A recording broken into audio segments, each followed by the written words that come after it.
docteur. Et lorsque Volodymyr Zelensky souligne ces propos qui ont d'abord été évoqués tout à l'heure, l'Ukraine est prête pour la paix, la Russie doit montrer si elle est prête à mettre fin à la guerre ou la poursuivre. Henri Atangana l'a évoqué précédemment. Vous également, vous avez tenté de démontrer le renversement de la communication de Volodymyr Zelensky qui ne passe pas du tout. Mais dans le fond, on a quand même l'impression que M. Zelensky semble avoir pris une certaine hauteur. Il y a un peu de l'assurance en lui, comme si peut-être il avait la maîtrise de quelque chose, et indiquant que avant justement que la communication soit rendue publique autour de ce cessez-le-feu, il y a eu des frappes, notamment de l'Ukraine, du côté notamment de Kursk. Est-ce que cela voudrait dire par là que cette Ukraine, pendant qu'elle a fait appel à un cessez-le-feu, profite d'une position calme de la Russie ou encore de certaines autres postures pour tenter de faire son one-man show? Écoutez, le conflit n'est pas achevé. On est seulement dans des propositions. Donc, pendant ce temps, chaque partie essaye de faire ce qu'elle peut pour maintenir les positions actuelles et être certaines de négocier en position de force. L'élément central dans cette, si vous voulez, dans ces échanges, les uns plus toniques que les autres, c'est la position dans laquelle on va négocier. Position de force ou position de faiblesse. Donc, les Ukrainiens, M. Zelensky ne fait rien, il n'a rien changé. On lui a dicté qu'un certain nombre de choses à Riyad et il ne fait que les répéter. Et ces choses qu'il ne fait que répéter l'enfoncent davantage aux yeux des Russes. Parce que la question, ce n'est pas ce que l'Ukraine pense, ce que l'Ukraine veut. Personne ne tient compte de ce que l'Ukraine dit. Les Américains les écoutent probablement. La Russie a été claire. Elle ne négocie pas avec l'Ukraine parce que ce n'est pas une guerre entre l'Ukraine et la Russie. Le secrétaire d'État américain a été clair. Ce n'est pas une guerre entre l'Ukraine et la Russie, c'est une guerre de proxy. Donc les Russes disent, nous vous avons donné votre chance au début de refuser cette guerre de proxy qui a détruit votre pays. Vous l'avez refusé, maintenant nous allons négocier avec vos commanditaires.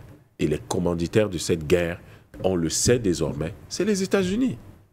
Donc tout ce que M. Zelensky dit, le renversement de communication, tout ce qu'il veut raconter, c'est pour lui. Est-ce que les Russes, ça les intéresse de l'écouter?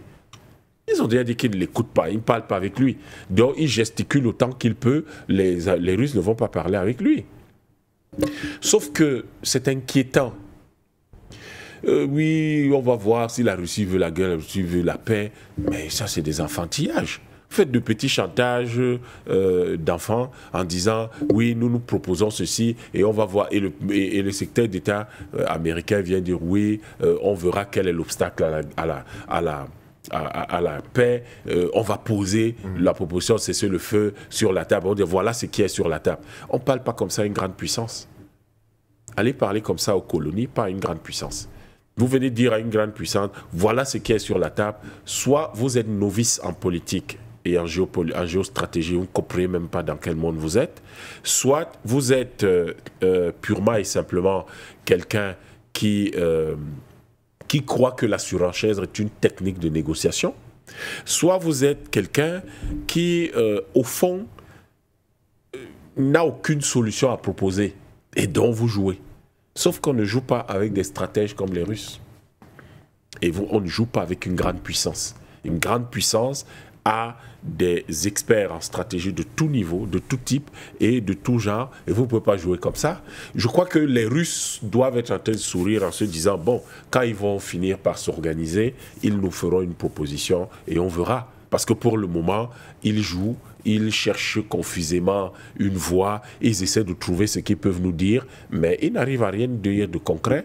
Donc si c'est ça qu'ils ont sur la table, eh bien la table c'est pour eux tout seuls. Nous on va pas aller, les Russes ne vont pas aller s'asseoir autour d'une table vide. Parce que cette proposition-là, c'est une proposition vide, pas quelque chose qu'on pourrait regarder. Donc, il n'y a pas, actuellement, je n'ai pas essayé de démontrer un renversement ou une tentative de renversement de communication. Ce que fait M. Zelensky, c'est purement et simplement du n'importe quoi. Personne n'écoute ça. C'est-à-dire des gens sérieux n'écoutent pas ce qu'il fait là. On le regarde, on dit, mais voilà ce qu'on lui a dicté à Riyad, compte tenu de ce que M. Rubio a dit, et il le répète, et sa façon de le répéter, évidemment, est très comique, et c'est mauvais. C'est mauvais parce que les autres n'ont pas 1 million de leurs concitoyens qui sont morts. Le peuple ukrainien, dans la situation actuelle, il ne faut pas croire, les hommes de bien ne peuvent pas se moquer du peuple ukrainien. Tous ceux qui font attention à l'humanité, font attention au fait que les êtres vivants sur cette terre doivent être protégés par tout le monde et qu'il n'y a aucune raison que les gens meurent par millions, ces gens-là qui font attention au peuple ukrainien, au peuple palestinien, au peuple de RDC et à tous les autres peuples comme ceux de l'AES et ceux du Cameroun qui subissent malheureusement ces guerres de proxy. Croyez-moi, ça ne nous fait pas rire du tout. Parce que les Ukrainiens ont besoin de paix. Ils ont besoin de construire leur pays. Nous avions des étudiants africains qui étudiaient là-bas. Qu'importe, les conditions n'étaient peut-être pas extraordinaires, mais nous avions des étudiants africains qui étudiaient là-bas. Et pour nous, c'est un moment, c'est une opportunité de lancer un appel et de dire, il faut qu'on arrête de mettre en danger le peuple ukrainien. Dans tous les pays du monde, la mise en danger de la vie d'autrui est un crime. Tous ceux qui mettent en danger la vie des Ukrainiens, c'est des criminels. Et il faudrait qu'ils comprennent le message que les Russes leur envoient depuis toujours, que le Kremlin leur envoie depuis toujours, le langage que leur tient le président Poutine et qui est relayé par le ministre Lavrov depuis toujours. Nous voulons la paix, il faut qu'on fasse la paix. Et l'Ukraine, c'est les origines des Russes. C'est pour ça qu'ils n'ont pas détruit Kiev en 2022. Et c'est pour ça qu'ils ont proposé un accord de paix en 2022.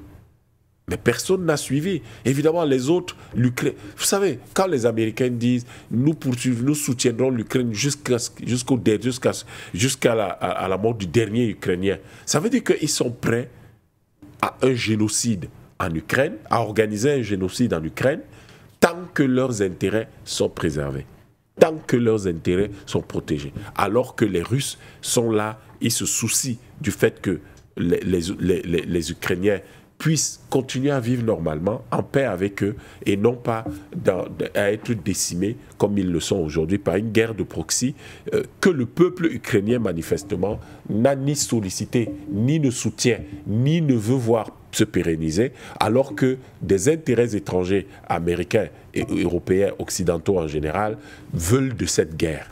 C'est quelque chose d'inacceptable. Donc, il n'y a pas... il est temps, je crois, que l'on passe à autre chose. Il est temps, je crois, que la proposition de paix que la Russie avait mise sur la table en 2022, on peut la dépoussiérer, mais c'est le seul document vraiment solide qu'on peut mettre sur la table et dont on peut discuter. Et vous allez remarquer quelque chose. Les gens qui sont venus demander à M. Zelensky d'aller dans le sens de la guerre ne sont plus là. M. Johnson n'est plus là. M. Biden n'est plus là. Et donc, il se retrouve là avec d'un côté un Trump qui, au fond, ne veut pas de guerre, mais qui risque de commettre une grossière erreur en allant proposer un cessez-le-feu aux Russes, alors que les Russes demandent qu'on fasse une paix définitive et non pas un cessez-le-feu. Ce qui veut dire qu'il commence à écouter certainement, compte tenu des désagréments qu'il rencontre depuis un certain temps sur les réactions brutales sur le plan économique, il commence certainement à vouloir penser que l'empire américain ne devrait pas être déstabilisé définitivement, alors que son travail contre le deep state américain, contre l'USAID, contre ces outils de déstabilisation internationale des États-Unis est un combat louable.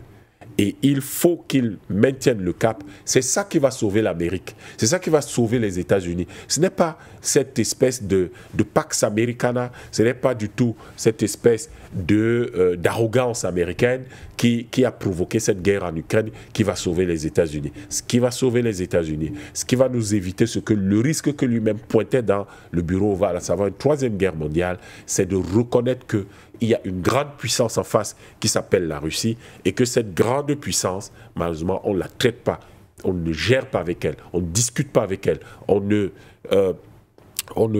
se positionne pas avec elle comme ils le font avec l'Ukraine. Ce n'est pas les pays de même niveau, ce ne sont pas les pays de la même puissance et il est temps de savoir que un nouveau monde, tel qu'ils ont essayé d'en discuter à Riyad, doit émerger de cette guerre-là. Et ce nouveau monde est un monde, entre autres choses, de respect et de convivialité.